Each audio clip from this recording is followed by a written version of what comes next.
You know what's crazy? Some people can lie straight to your face and you believe every word.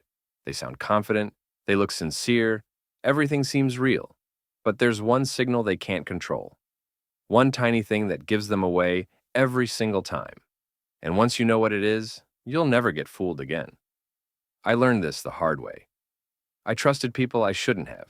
A friend who borrowed money and swore he'd pay me back, never did. A coworker who promised to help with a project, left me hanging. A partner who said they were fine, they weren't. I believed all of them because I was looking at the wrong things. I was listening to their words, watching their faces, and I missed the one signal that mattered. Then something changed. I discovered what experts actually look for. FBI agents, psychologists, people who catch liars for a living. They don't focus on what everyone else focuses on. They watch something completely different. And once I started watching it too, everything flipped. I could spot lies instantly. Not just big lies, little ones too. Today I'm going to show you exactly what that signal is. Plus, 3 other signs you need to watch for if you want to stop getting played. These aren't the boring tips everyone gives you. No, they avoid eye contact garbage that doesn't actually work. These are real signals that reveal the truth every single time. I tested them for 2 years. They changed how I see people completely. But first, you need to understand something. Liars aren't magic. They can't control everything. Their words might be perfect. Their face might look honest.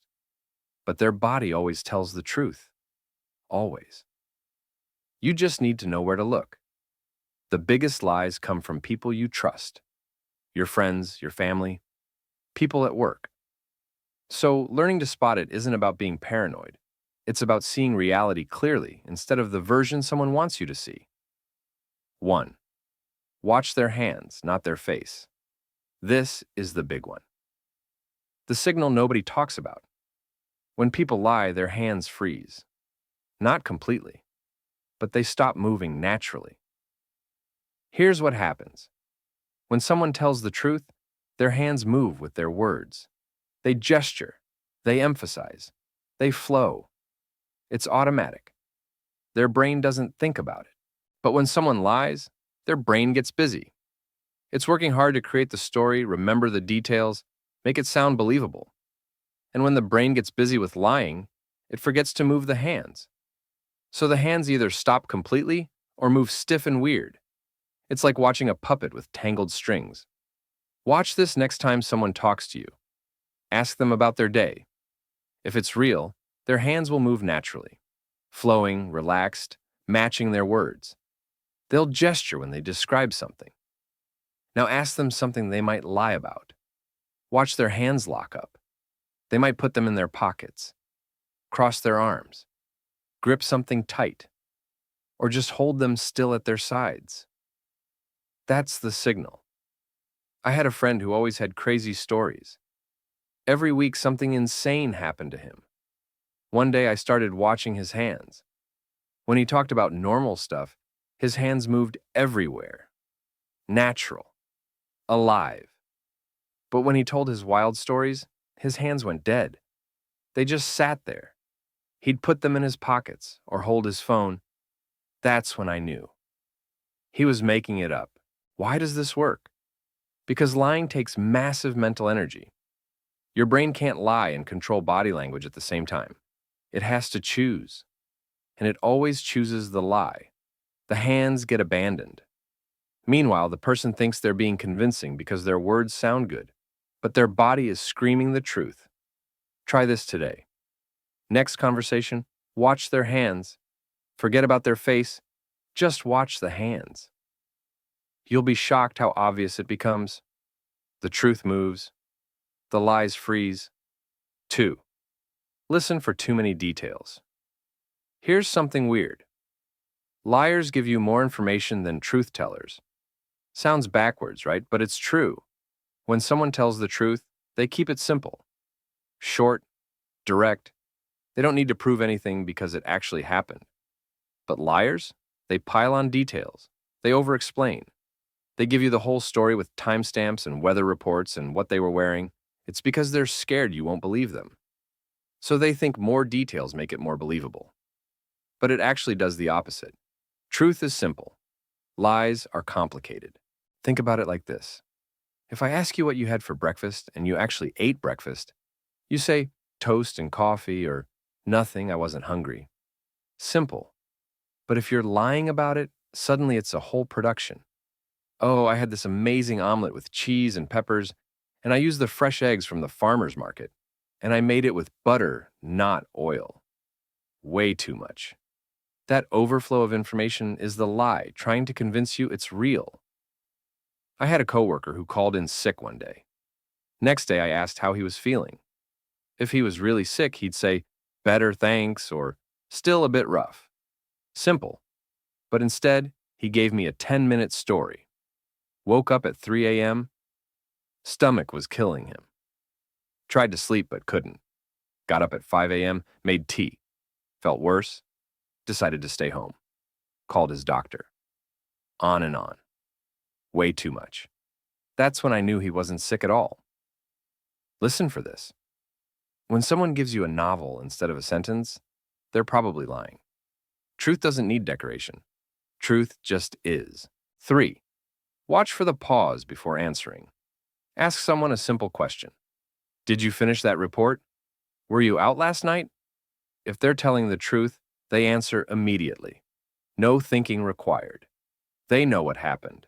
It's right there in their memory. But if they're lying, there's a tiny pause. Just half a second. Maybe a full second. They need that time to create the lie, to figure out what to say, to make sure it sounds right. That pause is everything. It's the moment their brain switches from truth mode to lie mode. It's the loading screen, the buffering. And once you start watching for it, you can't unsee it. Here's the trick, though. The pause only matters for simple questions. Questions about facts. If you ask something complicated, of course they need time to think. That's normal. But simple stuff? Were you there? Did you do it? Truth is instant. Lies take time. I tested this with someone I suspected was lying about where they were. I asked casually, "Were you at home yesterday afternoon?" Tiny pause. Their eyes shifted slightly. Then, "Yeah, just relaxing, watching TV." That pause told me everything. If they were really home, they'd say yes immediately. But that half-second gap? That was them deciding what to say, building the answer. That's the work of lying happening in real time. Start noticing this. When you ask simple questions, does the answer come instantly or do they pause? That pause is them building the lie brick by brick right in front of you. The brain needs that moment. It can't skip it. So it gives them away every single time. 4. Their story changes when you ask twice. This one is sneaky, but powerful. When someone tells the truth, their story stays the same. You can ask them today, ask them a week later. Same story, same order, same details. Because it actually happened. Their brain isn't creating, it's remembering, and memories are consistent. But when someone lies, the story shifts. Small changes here, different order there, new details added, old details missing. Because they're not remembering, they're creating. And creation is never consistent. They can't remember exactly what they made up last time. So they make up something slightly different. Try this. Someone tells you a story. Listen carefully. Note the details, the sequence. Then, a few days later, bring it up again casually.